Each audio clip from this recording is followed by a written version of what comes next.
আসসালামু আলাইকুম ওরহমতুল্লাহি ওবরাকাতুহু। সূরা তাহা আয়াত 42 থেকে 79 পর্যন্ত। তুমি ও তোমার ভাই আমার নিদর্শনাবলী সহ যাও এবং আমার স্মরণে শৈথিল্য করো না। তোমরা উভয়ে ফেরাউনের কাছে যাও, সে খুব উদ্যত হয়ে গেছে। অতপর তোমরা তাকে নম্র কথা বলো, হয়তো সে চিন্তা ভাবনা করবে অথবা ভীত হবে। তারা বলল, হে আমাদের পালনকর্তা, আমরা আশঙ্কা করি যে সে আমাদের প্রতি জুলুম করবে কিংবা উত্তেজিত হয়ে উঠবে। আল্লাহ বললেন, তোমরা ভয় করো না, আমি তোমাদের সাথে আছি, আমি শুনি ও দেখি। অতএব তোমরা তার কাছে যাও এবং বলো, আমরা উভয়েই তোমার পালনকর্তার প্রেরিত রাসূল। আমাদের সাথে বনি ইসরাইলকে যেতে দাও এবং তাদেরকে নিপীড়ন করো না। আমরা তোমার পালনকর্তার কাছ থেকে নিদর্শন নিয়ে তোমার কাছে আগমন করেছি এবং যে সৎপথ অনুসরণ করে তার প্রতি শান্তি। আমরা ওহী লাভ করেছি যে যে ব্যক্তি মিথ্যারোপ করে এবং মুখ ফিরিয়ে নেয় তার উপর আযাব পড়বে। সে বলল, তবে হে মুসা, তোমাদের পালনকর্তা কে? মুসা বললেন, আমাদের পালনকর্তা তিনি, যিনি প্রত্যেক বস্তুকে তার যোগ্য আকৃতি দান করেছেন, অতপর পথ প্রদর্শন করেছেন।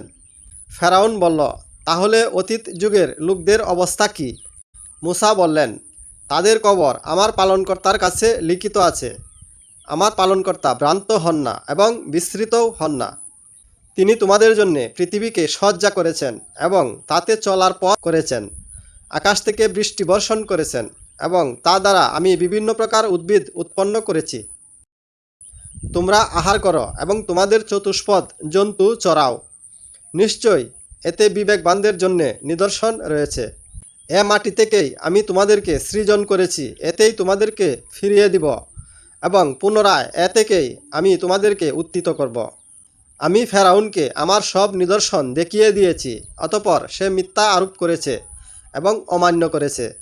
সে বলল, হে মুসা, তুমি কি জাদুর জুড়ে আমাদেরকে দেশ থেকে বহিষ্কার করার জন্যে আগমন করেছ? অতএব আমরাও তোমার মোকাবেলায় তোমার নিকট অনুরূপ জাদু উপস্থিত করব। সুতরাং আমাদের ও তোমার মধ্যে একটি ওয়াদার দিন ঠিক করো, যার খেলাফ আমরাও করব না এবং তুমিও করবে না, একটি পরিষ্কার প্রান্তরে।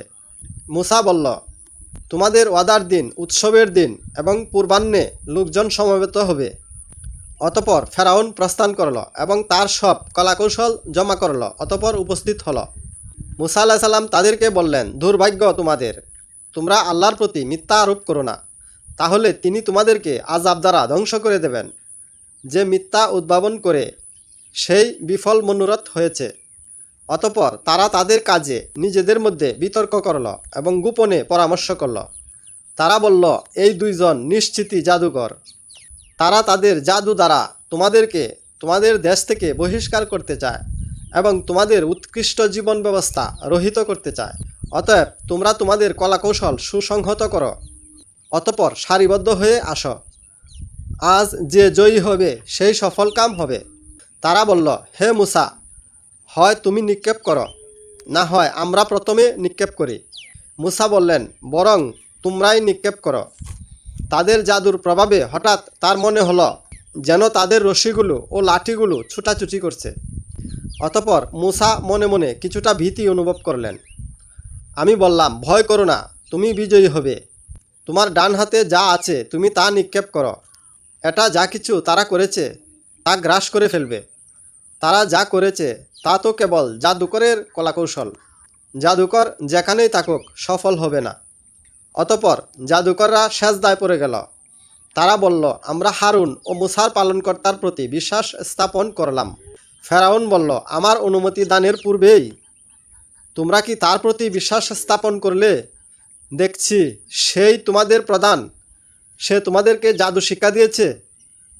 অতএব আমি অবশ্যই তোমাদের হস্তপদ বিপরীত দিক থেকে কর্তন করব এবং আমি তোমাদেরকে খরজুর বৃক্ষের কাণ্ডে শুলে চড়াব এবং তোমরা নিশ্চিত রূপেই জানতে পারবে আমাদের মধ্যে কার আযাব কঠোরতর এবং অধিকক্ষণ স্থায়ী।